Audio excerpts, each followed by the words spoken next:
Olá, amigos do Esporte a Motor. A nova regra de 2 paradas obrigatórias de pneu em Mônaco resultou em um interessante jogo de xadrez entre os estrategistas. No mínimo, o GP fugiu daquele trenzinho sem graça de quase todos os anos. Adaptações ainda devem ser feitas a essas novas regras. Mas em vez do desenrolar previsível, a ação dos estrategistas deu uma nova cara. Ainda que no resultado da corrida os 4 primeiros tenham sido os que largaram nessas mesmas posições no grid, para chegar a isso, os pilotos e as equipes tiveram que trabalhar com precisão, muita dedicação e precisão. Eu sei que existem opiniões contrárias, mas para mim, fugir das corridas monótonas habituais em Mônaco já é um bom caminho. Agora o campeonato vai para a Espanha, uma pista na qual muitas atualizações foram trazidas pelas equipes, principalmente porque todas elas têm registrados todos os detalhes do circuito que eles mais conhecem. Se você está chegando agora, seja muito bem-vindo ao nosso canal. Você pode se inscrever e ativar o sininho para receber tudo o que publicamos. Deixe aqui o seu like e comente e compartilhe. É muito importante ter você aqui com a gente. Junto com o nosso 9º pré-GP do ano, sempre com o apoio do BRB, o Banco do Automobilismo.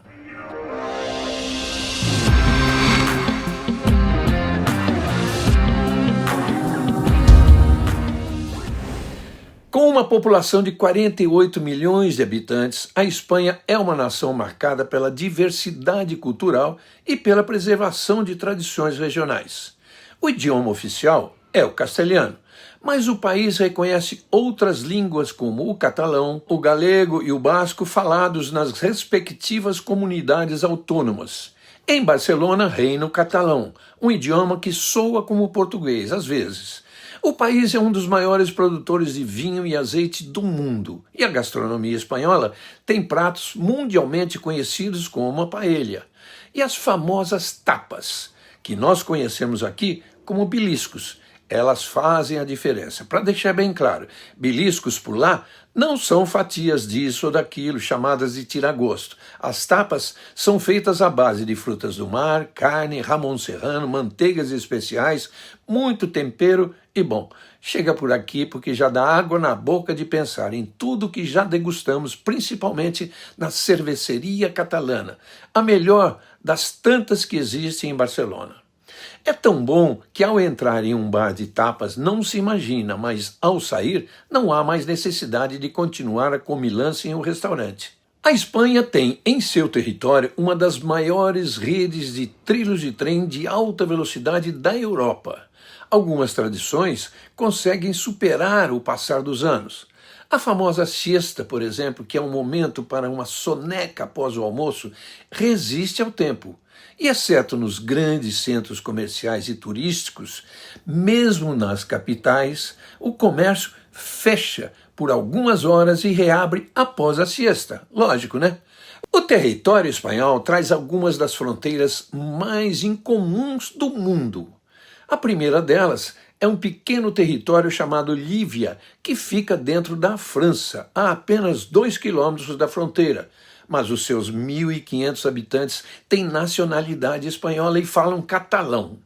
Essa região é resultado de um tratado entre os dois países firmado em 1659, na qual a Espanha cedeu 33 vilarejos aos franceses, uma área que hoje forma os Pirineus Orientais. Há mais de um território dividido entre Espanha e França. A Ilha dos Faisões, uma pequena porção de terra de 215 metros de comprimento e 38 de largura, não é habitada por civis, e curiosamente nem por faisões.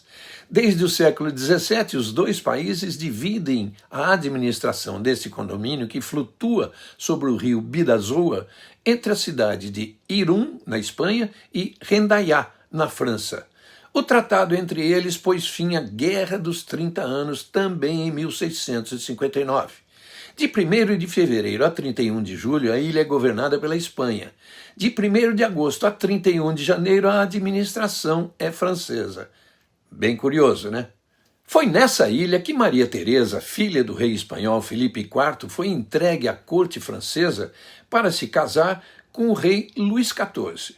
O matrimônio era uma das cláusulas do Tratado de Paz.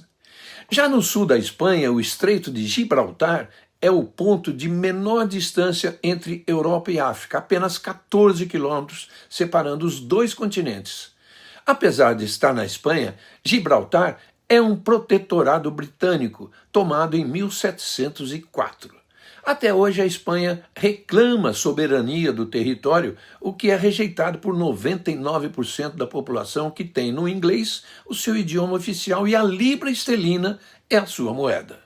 Fruto da época das grandes navegações, quando Espanha e Portugal dominavam os mares, isso em busca de novos territórios e também das especiarias das Índias, a Espanha tem também dois territórios pequenos no norte da África.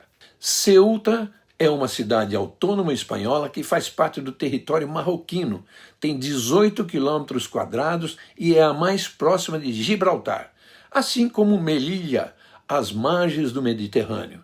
Com 12 quilômetros quadrados, também no território marroquino, ambas são alvo de frequentes discussões políticas entre os dois países. Há também outro protetorado espanhol chamado Peñón de Vélez de la Gomera. É um pequeno enclave na costa norte do Marrocos, banhada pelo Mediterrâneo.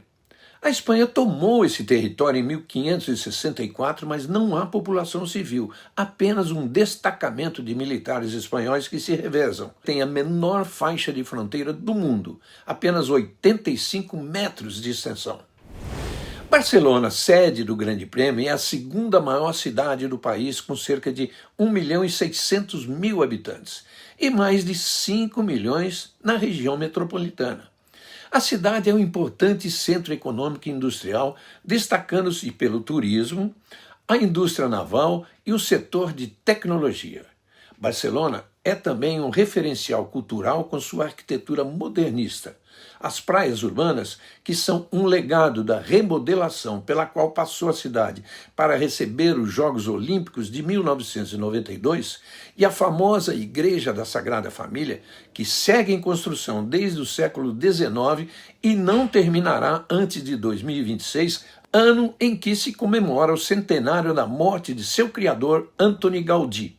No subsolo de Barcelona existem centenas de refúgios antiaéreos construídos durante a Guerra Civil Espanhola. Alguns deles, como o Refúgio 307, estão abertos ao público e fazem parte da memória histórica da cidade. A Espanha já recebeu 54 etapas válidas pelo Mundial de Fórmula 1, em 5 circuitos diferentes: Pedralbes, Jarama, Montjuïc, Jerez de la Frontera e, desde 91, o circuito de Barcelona-Catalunha, que é tecnicamente um dos mais exigentes do calendário. Também tivemos Valência entre 2008 e 2012, mas oficialmente era o GP da Europa. Michael Schumacher é o maior vencedor do GP da Espanha. Ele venceu 6 vezes. E Lewis Hamilton aparece logo atrás com 5. É um GP muito aguardado pelas equipes por ser o circuito de Montmeló um dos mais completos, oferecendo uma variedade de desafios técnicos. E por isso, foi utilizado por vários anos durante os testes de pré-temporada. Existe uma máxima que se repete a cada ano. Se um carro funciona bem pelos 4.607 metros da pista espanhola, funciona em qualquer outra pista. As forças exercidas sobre os pneus são de médias a altas devido às várias curvas rápidas, como a curva 3 e as duas últimas, ambas para a direita. Portanto, o pneu sujeito ao maior estresse é o dianteiro esquerdo. Há anos, uma estratégia de 2 paradas tem sido praticamente obrigatória em Montmeló, e a corrida do ano passado não foi diferente. Todos os pilotos, com exceção de Alex Albon, usaram o pneu macio para o primeiro stint. Albon largou do pit lane com o médio, para tentar uma coisa diferente. Neste fim de semana entra em vigor uma nova diretriz técnica da FIA referente à flexibilidade das asas. Alguns especialistas consideram que isso pode afetar a performance do carro. Além disso, Barcelona tem sido tradicionalmente a pista onde as equipes trazem atualizações significativas, especialmente para testá-las em um circuito exigente em qualquer situação. Essa pista foi onde Max Verstappen conseguiu a primeira de suas 65 vitórias na Fórmula 1.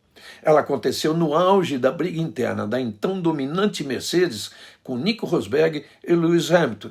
Os dois bateram na primeira volta e o holandês, estreando na Red Bull, venceu a prova. Naquele dia, ele tinha 18 anos e 288 dias de vida, tornou-se o mais jovem vencedor da história.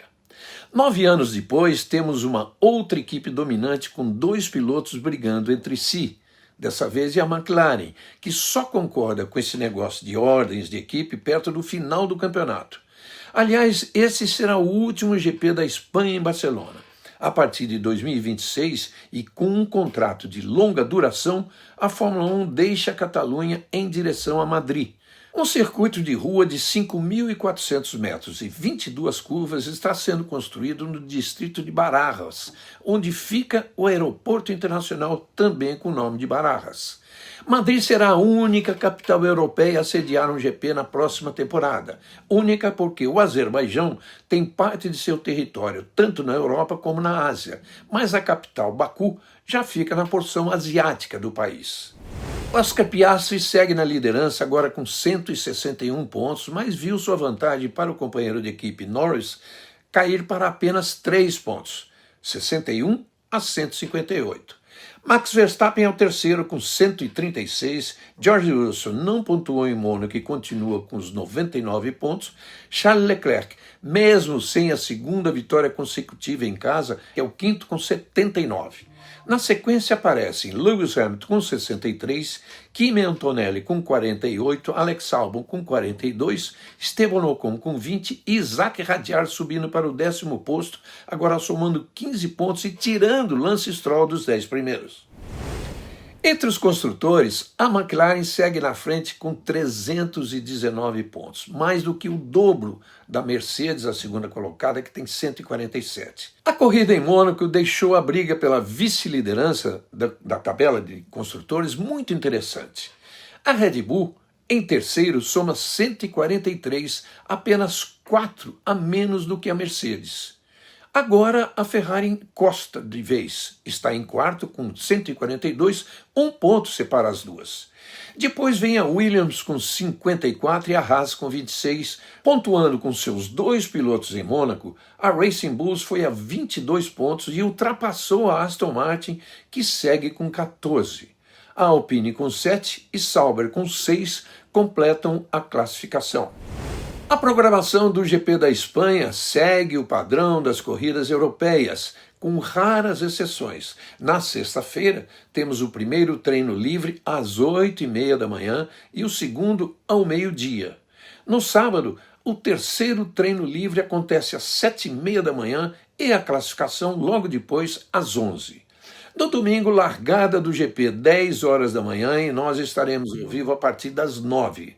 Os treinos livres e a classificação têm transmissão ao vivo pelo Band Esportes e pelas plataformas digitais da Band. Na TV aberta, a Band mostra ao vivo a classificação e a corrida. E para fechar, uma palavra sobre Gabriel Bortoleto.